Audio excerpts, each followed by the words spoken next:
Salutations à toi, mon bien-aimé dans le Seigneur. J'espère que tu vas bien.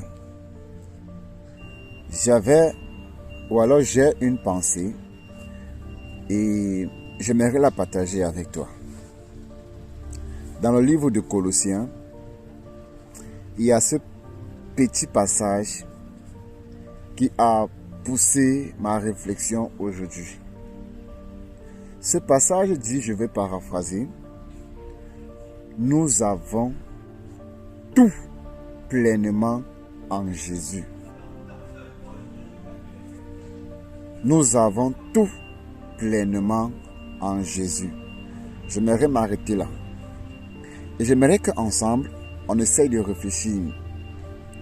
Lorsque la parole de Dieu nous fait comprendre que nous avons tout pleinement en Jésus, qu'est-ce que tu comprends? Est-ce que ça te parle? Est-ce que ça t'interpelle?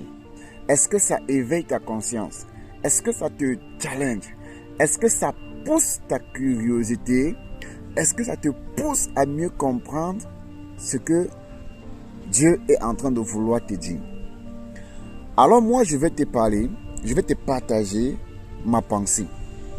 Lorsque j'ai lu ce passage, nous avons tout pleinement en Jésus. J'ai essayé de réfléchir pour comprendre. J'ai essayé de faire chercher le mot des versets bibliques qui vont me permettre de bien comprendre ce texte. Et je suis allé jusqu'au niveau de la Genèse pour essayer de comprendre. La Bible nous fait comprendre que l'homme a péché et s'est privé de la gloire de Dieu.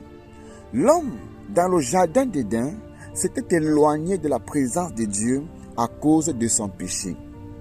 Mais Dieu est venu, il a cherché l'homme. Je me suis posé la question, mais pourquoi Dieu qui voit tout?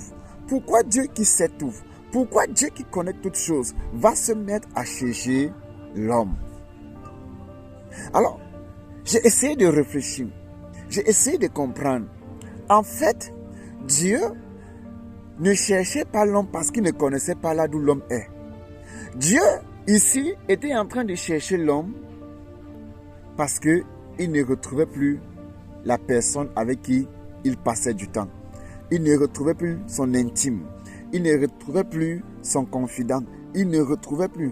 En fait, il était habitué qu'il sait que quand il va taper la main à gauche, il y a une personne. S'il met la main à droite, il y a une personne. Mais Dieu a tapé à gauche, il a tapé à droite, il s'est rendu compte que, tiens, il est seul dans son coin. C'est donc là qu'il va se lever, il va dire, hey, mais qu'est-ce qui se passe?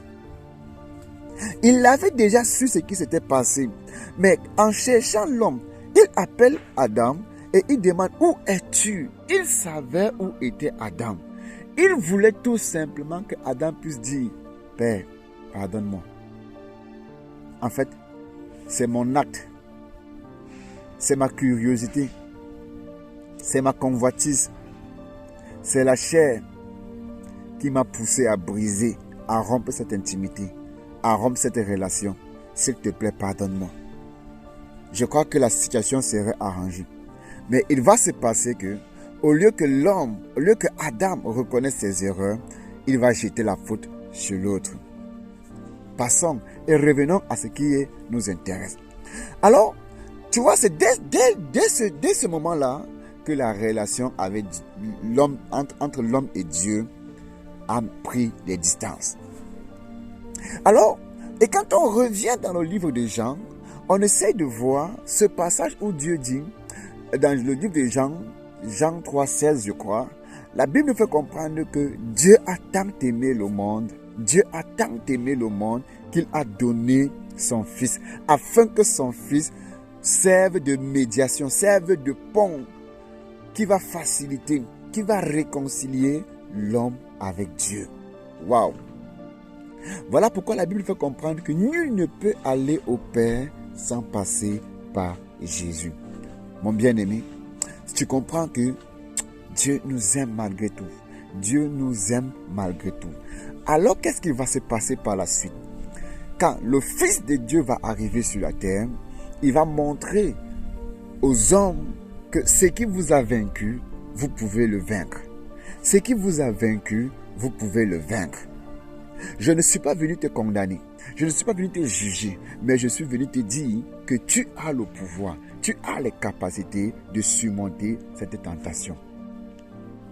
Alors, l'homme, en fait, et puis, quand Jésus-Christ, durant son parcours sur la terre, était en train d'enseigner aux hommes que, écoutez les amis, Dieu ne s'est jamais éloigné de vous. Vous pouvez encore retrouver cette relation. Alors, je suis en train de chuter. Voici donc que Jésus-Christ va aller jusqu'à la croix. Jésus-Christ va aller jusqu'à la croix.